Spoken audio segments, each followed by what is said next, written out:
ফ্যাসিবাদের পুনরুত্থান ঘটলে কেউ রক্ষা পাবে না, মন্তব্য রিজভীর।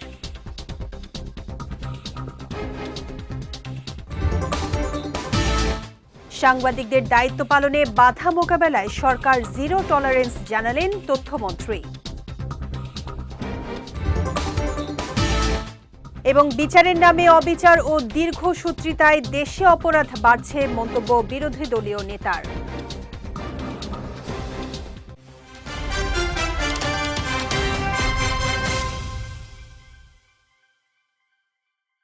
আসসালামু আলাইকুম। পুষ্টি চা নিবেদিত বিজয় রাতের সংবাদে আমন্ত্রণ জানাচ্ছি আমি শেখ তাসফিয়া করিম। শুনছিলেন শিরোনাম, এবারে বিস্তারিত।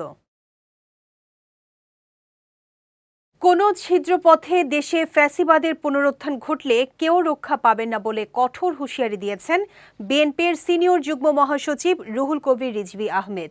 সোমবার দুপুরে রাজধানীর নয়াপল্টনে দলের কেন্দ্রীয় কার্যালয়ে শহীদ প্রেসিডেন্ট জিয়াউর রহমানের ৪৫তম শাহাদাত বার্ষিকী উপলক্ষে এক দোয়া ও মিলাদ মাহফিলে প্রধান অতিথির বক্তব্যে তিনি একথা বলেন। রিজভী বলেন, উস্কানি দিয়ে মব কালচার তৈরি করেছে একটি দল। মত প্রকাশের স্বাধীনতার নামে কুৎসা রটানো ঠিক নয় মন্তব্য করে তিনি বলেন, কোনো কোনো দলের বট বাহিনী মব কালচার তৈরি করে গণতন্ত্র বিনাশী কাজ করছে। পুরনো ফ্যাসিবাদের উত্থান হলে বিএনপিকে বেকায়দায় ফেললে ভয়াবহ পরিণতি হবে অতীতের মতো। সময় থাকতে সেই দলের প্রতি সাবধান হওয়ার আহ্বান জানান তিনি। এখন দেখছি কোনো কোনো দলের বট বাহিনী সেই বখাটে ছেলেদের কালচার এবং সংস্কৃতিকে ধারণ করে মব কালচারের পরিধি তৈরি করছে। এটা ভয়ঙ্কর, গণতন্ত্রের এটা গণতন্ত্র বিনাশী একটি বিষয়। আজকে যদি কোনো ছিদ্র পথে পুরনো ফ্যাসিবাদের উত্থান ঘটে, আমাদের বেকায়দায় ফেলবেন, আপনারা কিন্তু কেউ রক্ষা পাবেন না।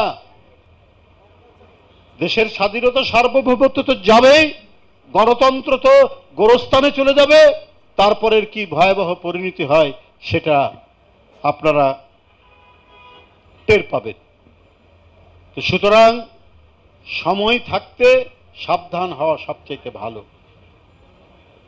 দেশের সার্বভৌমত্ব স্বাধীনতা টিকিয়ে রাখা এটা তো কঠিন ব্যাপার। এই কঠিন ব্যাপারটা জনগণের ঐক্যের মধ্যে দিয়ে এটা প্রস্ফুটিত করা যায়, এটা টিকিয়ে রাখা যায়। সাংবাদিকদের পেশাগত দায়িত্ব পালনে কোনো ধরনের অনৈতিক বাধা মোকাবেলায় সরকারের জিরো টলারেন্স নীতি রয়েছে বলে জানিয়েছেন তথ্যমন্ত্রী জহিরউদ্দিন স্বপন। ঈদের ছুটির পর সোমবার সচিবালয়ে প্রথম কর্মদিবসে সাংবাদিকদের সঙ্গে মতবিনিময়কালে তিনি একথা বলেন। তথ্যমন্ত্রী বলেন, এবারের ঈদে উল্লেখযোগ্য কোনো নেতিবাচক ঘটনার খবর তার কানে আসেনি। এছাড়া সরকারি মহল থেকে সাংবাদিকদের উপর কোনো চাপ ছিল না বলেও মন্তব্য করেন তিনি। সুনির্দিষ্ট অভিযোগ ছাড়া কাউকে হয়রানি করা হবে না বলে আশ্বাস দেন মন্ত্রী। এছাড়া সাংবাদিকদের পেশাগত দায়িত্ব পালনে কোনো অনৈতিক বাধা সৃষ্টি হলে তা মোকাবেলায় সরকার কঠোর অবস্থানে থাকবে বলেও জানান তিনি। এ সময় জ্বালানি তেলের দাম প্রসঙ্গে জহিরউদ্দিন স্বপন বলেন, জ্বালানি সংকট শুরু হওয়ার পর থেকে আমদানি নির্ভর প্রায় সব দেশই দাম বৃদ্ধি করেছে। সরকার দীর্ঘদিন দাম না বাড়িয়ে রেখেছিল উল্লেখ করে তিনি বলেন, জনতুষ্টিবাদী সিদ্ধান্ত গ্রহণ সরকারের কাজ নয়। আমি স্পষ্টভাবে আপনাদেরকে জানিয়ে রাখছি, আমাদের সরকার, মাননীয় প্রধানমন্ত্রীর স্পষ্ট নীতিমালা হচ্ছে যে মূলধারার সকল গণমাধ্যমের পেশাগত দায়িত্ব পালনের ব্যাপারে সরকার সর্বোচ্চ সহযোগিতা অবলম্বন করবে। এক্ষেত্রে মূলধারার গণমাধ্যমের পেশা চর্চার ক্ষেত্রে কোনো ধরনের কোনো অনৈতিক বাধাকে আমরা মোকাবেলা করার ক্ষেত্রে জিরো টলারেন্সের নীতি অবলম্বন করব।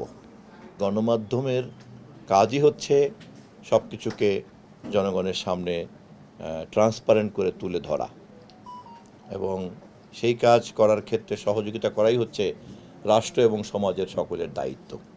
জ্বালানি সংকট যেদিন থেকে শুরু হয়েছে সেদিন থেকেই যারা আমদানি নির্ভর জ্বালানি ভিত্তিক দেশ, তারা সকলেই কিন্তু আন্তর্জাতিক সংকটের সঙ্গে তাল মিলিয়ে দাম বাড়িয়ে চলছে। বিচারের নামে অবিচার ও দীর্ঘসূত্রিতার কারণে দেশে অপরাধ বাড়ছে বলে মন্তব্য করেছেন সংসদের বিরোধী দলীয় নেতা ও জামাতে ইসলামীর আমির ডাক্তার শফিকুর রহমান। সোমবার বিকেলে জাতীয় হৃদরোগ ইনস্টিটিউটে চিকিৎসাধীন নিহত রামিসার বাবার সঙ্গে সাক্ষাৎ শেষে এ কথা বলেন তিনি। জামাত আমির বলেন, শিশু রামিসা হত্যা এই ধরনের নৃশংস ঘটনার বিচার দীর্ঘসূত্রতায় পড়লে তা অপরাধীদেরই সহায়তা করবে। তিনি সরকারের ঘোষিত দ্রুত বিচার কার্যক্রম বাস্তবায়নের আহ্বান জানান এবং নির্ধারিত সময়ের মধ্যে বিচার সম্পন্ন হলে দেশের মানুষ সন্তুষ্ট হবে বলেও মন্তব্য করেন। জামাত আমির আরও বলেন, এই ঘটনায় কোনো ধরনের রাজনৈতিক বিতর্ক না করে সবাইকে মানবতা ও ন্যায় বিচারের প্রশ্নে ঐক্যবদ্ধ থাকতে হবে। তিনি নিহতের আত্মার মাগফিরাত কামনা করেন এবং শোক সন্তপ্ত পরিবারের সদস্যদের ধৈর্য ধারণের আহ্বান জানান। যারা এইভাবে আত্মস্বীকৃত দর্শনকারী এবং হত্যাকারী, এদের বিচার লম্বা হওয়া মানেই হলো এদেরকে সহযোগিতা করা, অন্যায়ের পক্ষে নেওয়া, দুষ্কৃতিকারীর পক্ষে নেওয়া। এখানে বিচারটা মাননীয় প্রধানমন্ত্রী তাদের বাসায় গিয়ে আশ্বস্ত করেছেন 15 দিনের মধ্যে বিচার সম্পন্ন করবেন। আমরা দেখতে চাই প্রধানমন্ত্রীর কমপক্ষে এই ওয়াদাটা শতভাগ বাস্তবায়ন হোক, এবং এটি যদি বাস্তবায়ন হয় সারা বাংলাদেশের 18 কোটি মানুষ খুশি হবে, ওনার জন্য দোয়া করবে। আমরা ওনার জন্য দোয়া করতে চাই, দেখতে চাই 15 দিনে এই বিচার সম্পন্ন। বিচারের নামে অবিচার, বিচারের নামে দীর্ঘসূত্রিতা এবং বিচারের নামে তামসা, এর কারণে বিচারের প্রতি মানুষের কোনো আস্থা নাই। ডেঙ্গু মোকাবেলায় আগামীকাল থেকে প্রস্তুতি শুরু হচ্ছে বলে জানিয়েছেন স্বাস্থ্যমন্ত্রী সর্দার মোহাম্মদ সাখাওয়াত হোসেন। ঈদের ছুটির পর সোমবার সচিবালয়ে প্রথম কর্মদিবসে সাংবাদিকদের সঙ্গে মতবিনিময়কালে স্বাস্থ্য ও পরিবার কল্যাণ মন্ত্রী কথা বলেন। মন্ত্রী বলেন, শিগগিরই ঢাকা 2 সিটি কর্পোরেশনের সঙ্গে সভা করে ডেঙ্গু নিধনে পদক্ষেপ গ্রহণ করা হবে। এ সময় রাজধানীর মগবাজারের আদ্দিন হাসপাতালে 6 শিশুর মৃত্যুর ঘটনায় 3 দিনের মধ্যে তদন্ত প্রতিবেদন জমা দেওয়া হবে বলে জানিয়েছেন স্বাস্থ্যমন্ত্রী। তিনি বলেন, ঘটনাটি অত্যন্ত মর্মান্তিক এবং এর প্রকৃত কারণ উদ্ঘাটনে স্বাস্থ্য মন্ত্রণালয় ও স্বাস্থ্য অধিদপ্তর পৃথকভাবে তদন্ত করছে। স্বাস্থ্যমন্ত্রী জানান, ঈদের আগে ঘটে যাওয়া 6 শিশুর মৃত্যুর ঘটনাটি সরকার অত্যন্ত গুরুত্বের সঙ্গে দেখছে। জানান, মন্ত্রণালয়ের গঠিত তদন্ত কমিটির পাশাপাশি স্বাস্থ্য অধিদপ্তরও নতুন করে তদন্ত করবে। এই ঘটনায় আগামী 3 তারিখের মধ্যে তদন্ত প্রতিবেদন পাওয়া যাবে বলেও জানান তিনি। ঈদের আগে দেশে একটা অত্যন্ত মর্মান্তিক শিশু মৃত্যুর ঘটনা ঘটেছে আদ্দিন হাসপাতাল মগবাজারে।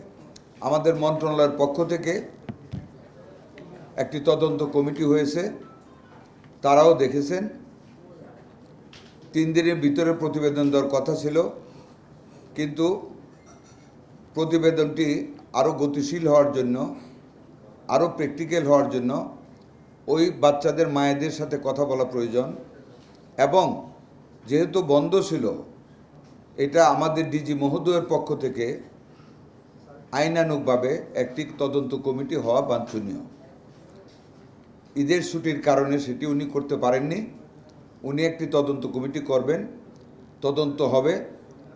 3 দিনের ভিতরে সেই তদন্ত রিপোর্ট 3 তারিখের মধ্যে দাখিল হবে। এটার তদন্তে আইনানুগ কোনো বিষয় জড়িত যতটুকুন আছে তা জানার জন্য বা কিভাবে জিনিসটাকে আইনানুগভাবে করা যায় সেটার জন্যই অ্যাটর্নি জেনারেল মহোদয়কে আমরা ইনভাইট করেছি। ওনার আরেকজন ডেপুটি অ্যাটর্নি জেনারেল এখানে উপস্থিত ছিলেন। আমরা কি কি কার্যক্রম করেছি, কিভাবে করতেছি, ওনাকে অবহিত করেছি। ওনার আইনানুগভাবে যা উপদেশ আমাদেরকে দেওয়ার, উনি আমাদেরকে উপদেশ দিয়েছেন। আমরা সেই উপদেশ মতো বাকি কাজগুলি করে যাব। 3 তারিখের মধ্যে আমরা প্রতিবেদন পাব, তখন আপনাদেরকে বিস্তারিত জানাবো। এটাই আদ্দিনের ঘটনা। উপায় না থাকায় জ্বালানি তেলের দাম বাড়ানোর সিদ্ধান্ত নিতে বাধ্য হয়েছে সরকার, এমনটাই জানিয়েছেন বিদ্যুৎ, জ্বালানি ও খনিজ সম্পদ প্রতিমন্ত্রী অনিন্দ্য ইসলাম অমিত। সোমবার সচিবালয়ে নিজ দপ্তরে সাংবাদিকদের সঙ্গে আলাপকালে তিনি কথা বলেন। তিনি বলেন, জ্বালানি তেলের দাম সমন্বয় না করলে শিক্ষা, স্বাস্থ্য, ফ্যামিলি কার্ড সহ সামাজিক সুরক্ষার আওতা বাড়ানো যাবে না। সকল অর্থের বড় অংশ ভর্তুকির পেছনে ব্যয় হয়ে গেলে প্রত্যেকটি বিভাগ ক্ষতিগ্রস্ত হবে। এ সময় প্রতিমন্ত্রী বলেন, আন্তর্জাতিক বাজারে জ্বালানির মূল্য কমলে দ্রুত দেশে তেলের দাম কমানো হবে। শিগগিরই মধ্যপ্রাচ্য সংকটের সমাধান হবে বলেও আশা প্রকাশ করেন তিনি। আসন্ন বাজেটে নবায়নযোগ্য জ্বালানির জন্য সুখবর আসছে বলেও জানান বিদ্যুৎ প্রতিমন্ত্রী। এছাড়া ঈদের ছুটিতে প্রাকৃতিক দুর্যোগের কারণে কিছু জায়গায় বিদ্যুৎ সংযোগ বিচ্ছিন্ন থাকায় এবারের ঈদ স্বস্তিতে কাটেননি বলেও জানান তিনি। একান্ত যখন উপায়হীন হবে সরকার, তখনই এই ধরনের অপ্রিয় কিছু সিদ্ধান্ত হয়তো বা সরকারকে নিতে বাধ্য হতে হবে।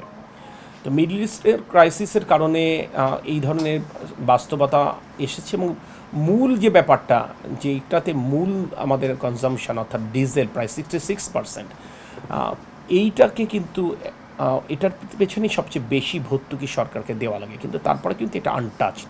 For what reason? সাধারণ মানুষ যেন কোনোভাবে এফেক্টেড না হন।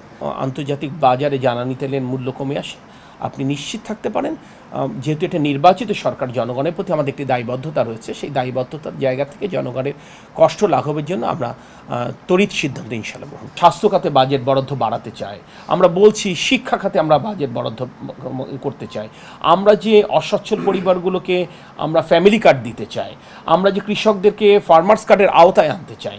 তো এইগুলোর জন্য যদি সমস্ত অর্থের একটি বৃহৎ অংশ যদি আপনার ভর্তুকির পিছনে ব্যয় হয়ে যায়, তাহলে তো আলটিমেটলি প্রত্যেকটা সেক্টর এফেক্ট হয়ে যাবে। তো যখন এটা স্কোপ থাকে তখন কিছু রিঅ্যাডজাস্টমেন্ট হয়, এবং এটা হতেই হয় সব সেক্টরগুলোকে সচল রাখার জন্য সকলের সুবিধার্থে। রাজধানীর আদ্দিন হাসপাতালে ৬ নবজাতকের মৃত্যুর ঘটনায় আইনগত পদক্ষেপ নির্ধারণে স্বাস্থ্য মন্ত্রণালয়ে অনুষ্ঠিত উচ্চ পর্যায়ের বৈঠকে অংশ নিয়ে দায়ীদের বিরুদ্ধে ব্যবস্থা নেওয়ার আশ্বাস দিয়েছেন অ্যাটর্নি জেনারেল মোহাম্মদ রুহুল কুদ্দুস কাজল। সোমবার বৈঠক শেষে এ কথা বলেন তিনি। জানান, ঘটনাটি আইনগতভাবে সম্ভাব্য ফৌজদারি অপরাধের বিষয়। হাসপাতাল কর্তৃপক্ষের ব্যাপক অবহেলার অভিযোগ রয়েছে এবং ডাক্তার, নার্স ও সংশ্লিষ্ট কর্তৃপক্ষের দায় কতটুকু তা তদন্ত প্রতিবেদনের মাধ্যমে নির্ধারিত হবে। এই বিষয়ে ইতোমধ্যে একজন অভিভাবক মামলা করেছেন জানিয়ে তদন্তে ফৌজদারি অপরাধের প্রমাণ পাওয়া গেলে সংশ্লিষ্টদের বিরুদ্ধে আইনানুগ ব্যবস্থা নেওয়া হবে বলেও জানান অ্যাটর্নি জেনারেল। আমি তো পরামর্শ যেটা দিচ্ছি সেটা তো ওনাদেরকে দিয়েছি, বাট তবে এতটুকু আমি মনে করি যে এই ধরনের অপরাধ, এটা তো আমরা আইনগতভাবে তিনটা দিক আছে। একটা হচ্ছে এর একটা ফৌজদারি অপরাধ অবশ্যই, কারণ এতগুলো 6টা নবজাতকের মৃত্যু ঘটে গেল, অথরিটির ব্যাপক নেগলিজেন্স আছে, সেক্ষেত্রে ডাক্তার, নার্স, হাসপাতাল কর্তৃপক্ষ তাদের লায়াবিলিটি কতটুকু, সেগুলো তদন্ত প্রতিবেদনের মাধ্যমে উঠে আসবে। এখানে একটা ফৌজদারি মামলা হয়েছে, একজন গার্ডিয়ান মামলা করেছেন, সেই মামলা তদন্ত প্রতিবেদনে সেখানে ফৌজদারি অপরাধ হয়ে থাকলে সেটি প্রমাণিত হবেন। এবং এখানে ডিজি সাহেবের পক্ষ থেকে তার যে কোনো ক্লিনিক কিংবা হাসপাতাল কর্তৃপক্ষ পরিচালনার ক্ষেত্রে সরকারের গাইডলাইন মেনে চলার যে বাধ্যবাধকতা আছে, সেই বাধ্যবাধকতা সেখানে ছিল কিনা, সামগ্রিক বিষয়গুলো নিয়ে আমরা আলোচনা করেছি। আইনি যে সমস্ত কোনো কারণে যেন আইনি ফাঁকফোকরের মাধ্যমে প্রকৃতপক্ষে যদি কেউ দোষী হিসেবে চিহ্নিত হন, কিংবা ব্যক্তি বা প্রতিষ্ঠান তারা যেন কোনো পান না পান, সে বিষয়টি আইনগত পরামর্শ দেওয়ার জন্য থাকবেন। আমি বিশ্বাস করি যে কেউ প্রেজুডিস হবেন না, প্রকৃতপক্ষের জন্য দায়ী দোষী ব্যক্তি তারাই বিচারের মুখোমুখি হবেন এবং এই ধরনের দুর্ঘটনা ভবিষ্যতে না ঘটে সেটা আমি প্রত্যাশা করব। রাজধানীর পল্লবীতে শিশুর রামিসা ধর্ষণ ও হত্যা মামলার বিচারিক কার্যক্রমে নতুন মোড় নিয়েছে। অভিযুক্ত সোহেল রানা এবার ডলার নামের অজ্ঞাত এক ব্যক্তির নাম উল্লেখ করে দাবি করেছেন ধর্ষণের ঘটনায় তিনি জড়িত থাকলেও হত্যাকাণ্ড ঘটিয়েছে ওই ব্যক্তি। সোমবার ঢাকা মহানগর শিশু সহিংসতা দমন ট্রাইব্যুনালে নেয়ার সময় সাংবাদিকদের কাছে এই দাবি করেন সোহেল। একই সঙ্গে তিনি তার স্ত্রী স্বপ্না খাতুনকে নির্দোষ বলেও দাবি করেন। এর আগে মামলায় সোহেল রানা ও স্বপ্না খাতুনের বিরুদ্ধে আনুষ্ঠানিক অভিযোগ গঠন করেন ট্রাইব্যুনাল। তবে ডলার নামে যার কথা বলা হয়েছে তার পরিচয় বা ঘটনায় সম্পৃক্ততার বিষয়ে এখনো কোনো আনুষ্ঠানিক তথ্য পাওয়া যায়নি। মঙ্গলবার মামলার বিচার কার্যক্রমের প্রথম দিনে আদালতে সাক্ষ্য দেবেন ভুক্তভোগী শিশুর বাবা আব্দুল হান্নান মোল্লা। বহুল আলোচিত এই মামলার পরবর্তী অগ্রগতির দিকে নজর রয়েছে সবার। পার্বত্য চট্টগ্রাম বিষয়ক মন্ত্রী দীপেন দেওয়ান পদত্যাগ করেছেন। সোমবার নিজের পদত্যাগপত্র জমা দেন তিনি। এদিন নিজ স্বাক্ষরিত পদত্যাগপত্র প্রধানমন্ত্রী তারেক রহমান বরাবর পৌঁছে দেন তিনি। পদত্যাগপত্রে দীপেন দেওয়ান উল্লেখ করেন, দায়িত্ব গ্রহণের পর হতেই তিনি শারীরিক নানা জটিলতায় ভুগছেন। অসুস্থতার কারণে মন্ত্রণালয়ের নিয়মিত কাজের দায়িত্ব পালনের ক্ষেত্রে নানাবিধ সমস্যা তৈরি হচ্ছে। বর্তমান সরকারের উন্নয়ন ও প্রশাসনিক কাজের গতিশীলতা বৃদ্ধির স্বার্থে তার বর্তমান পদ থেকে অব্যাহতি গ্রহণ করা আবশ্যক বলে মনে করেন তিনি। ত্রয়োদশ জাতীয় সংসদ নির্বাচনে পার্বত্য রাঙ্গামাটি 299 নম্বর আসনে জয়লাভের পর প্রধানমন্ত্রী তারেক রহমানের মন্ত্রিসভায় পার্বত্য চট্টগ্রাম বিষয়ক মন্ত্রণালয়ের মন্ত্রী হিসেবে দায়িত্ব পান তিনি। এবার পুষ্টি, চিনি গুঁড়া, চাল নিবেদিত জেলা সংবাদ।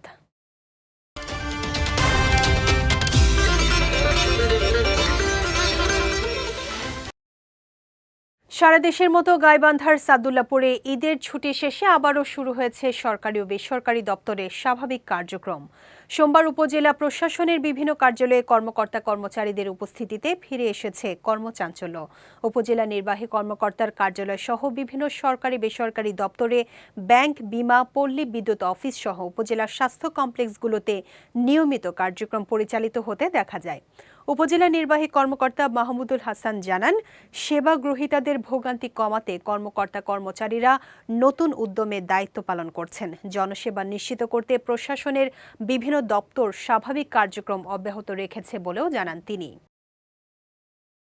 দিবসে আজকে সকাল 9 ঘটিকার পূর্বেই আমাদের উপজেলা নির্বাহী অফিসারের কার্যালয় সহ উপজেলা সকল ইউনিয়ন ভূমি অফিস এবং সকল ইউনিয়ন পরিষদ সমূহ এটা যথাযথ সময়ে খোলা হয়েছে।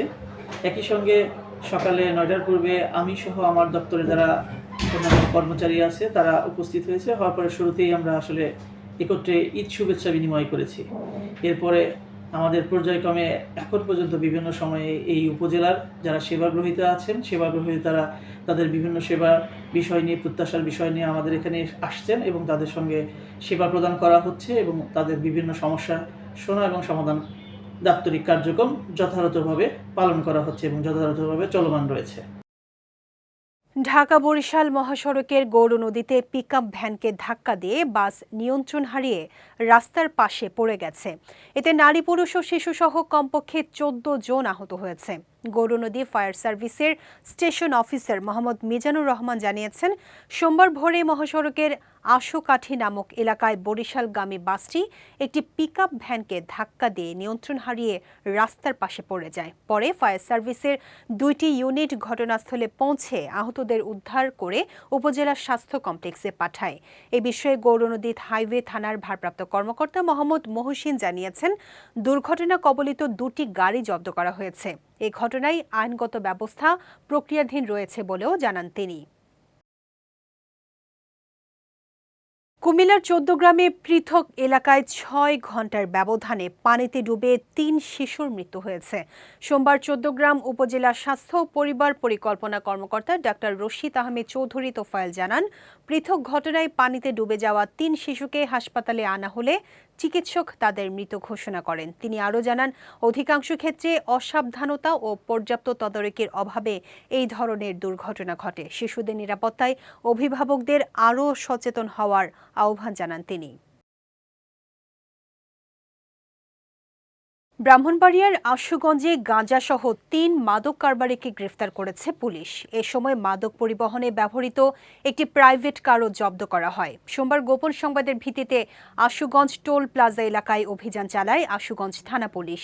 এ সময় একটি প্রাইভেট কারে তল্লাশি চালিয়ে 12 কেজি গাঁজাসহ 3 মাদক কারবারিকে গ্রেফতার করে পুলিশ। বিষয়টি নিশ্চিত করে আশুগঞ্জ থানার ভারপ্রাপ্ত কর্মকর্তা AKM শফিকুল চৌধুরী জানান, গ্রেফতারকৃত বাসেদ মিয়া ও মনির সরকারের বিরুদ্ধে পূর্বে একটি করে মাদক মামলা রয়েছে।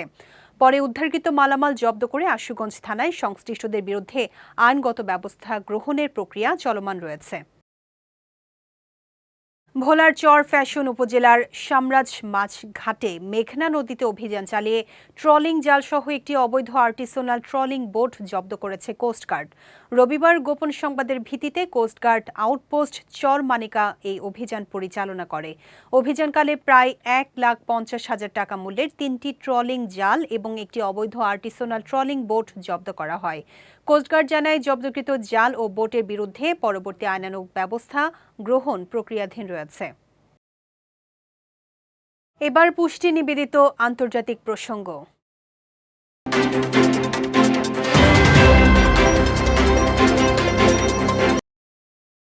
সরকার গঠনের 1 মাসের মধ্যেই পূর্ণাঙ্গ মন্ত্রিসভা গঠন করেছেন পশ্চিমবঙ্গের মুখ্যমন্ত্রী Suvendu Adhikari.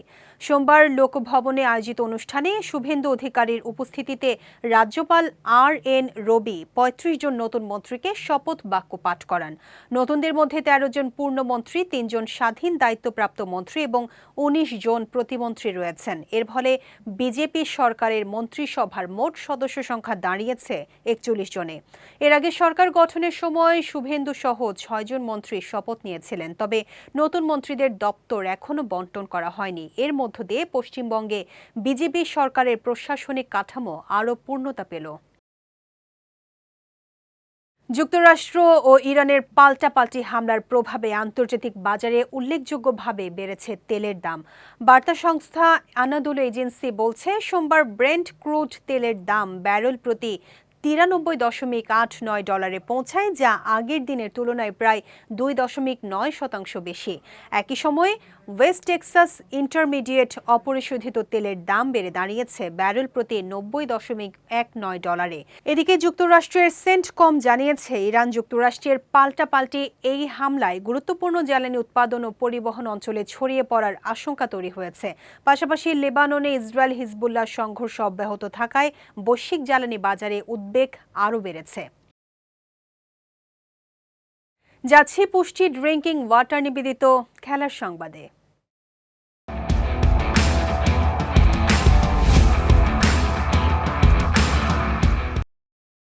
Sri Lanka premier league LPL এর ষষ্ঠ আসরের ড্রাফটে নাম জমা দিয়েছেন 32 বাংলাদেশি ক্রিকেটার। এবারের ড্রাফটে বাংলাদেশের হয়ে সর্বোচ্চ প্লাটিনাম ক্যাটাগরিতে নাম দিয়েছেন শরীফুল ইসলাম। এছাড়া গোল্ড ক্যাটাগরিতে আছেন নাহিদ রানা, তাওহিদ হৃদয়, শামীম হোসেন, তানজিদ হাসান, তানজিম হাসান, মাহমুদুল্লাহ রিয়াদ, মুশফিকুর রহিম ও নাজমুল হোসেন শান্ত। এদিকে ক্লাসিক ক্যাটাগরিতে নাম দিয়েছেন হাসান মাহমুদ, নুরুল হাসান সোহান, সৌম্য সরকার, সাব্বির রহমান ও রিপন মণ্ডলের মতো তারকারা। এরই মধ্যে ড্রাফটের আগেই দল পেয়েছেন সাকিব আল হাসান, লিটন দাস ও তাসকিন আহমেদ।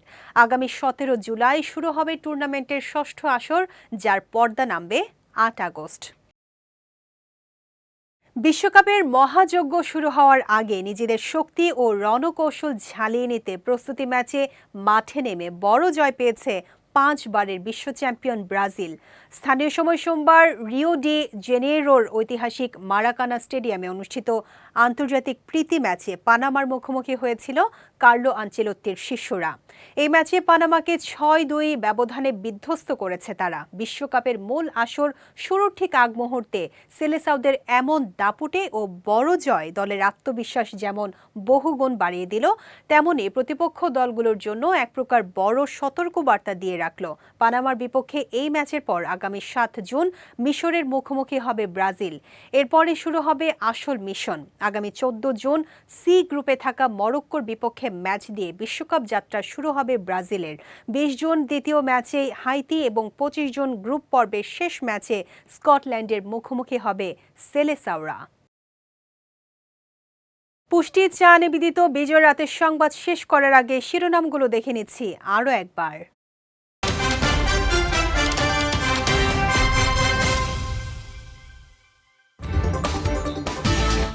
ফ্যাসিবাদের পুনরুত্থান ঘটলে কেউ রক্ষা পাবে না, মন্তব্য রিজভীর।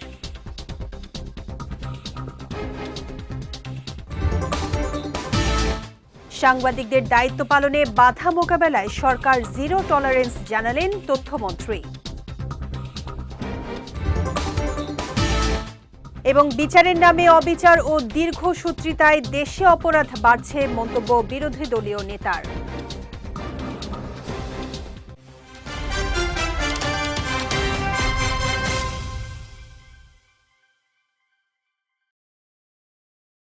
বিজয় রাতের সংবাদ শেষে আজকের মতো আমি শেখ তাসফিয়া করিম আপনাদের কাছ থেকে বিদায় নিচ্ছি। আগামীকাল একই সময়ে নতুন সব খবর দেখতে চোখ রাখুন বিজয় টিভিতে।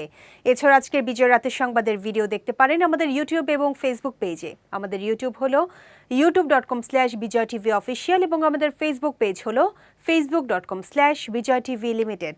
এতক্ষণ সঙ্গে থাকার জন্য ধন্যবাদ সবাইকে।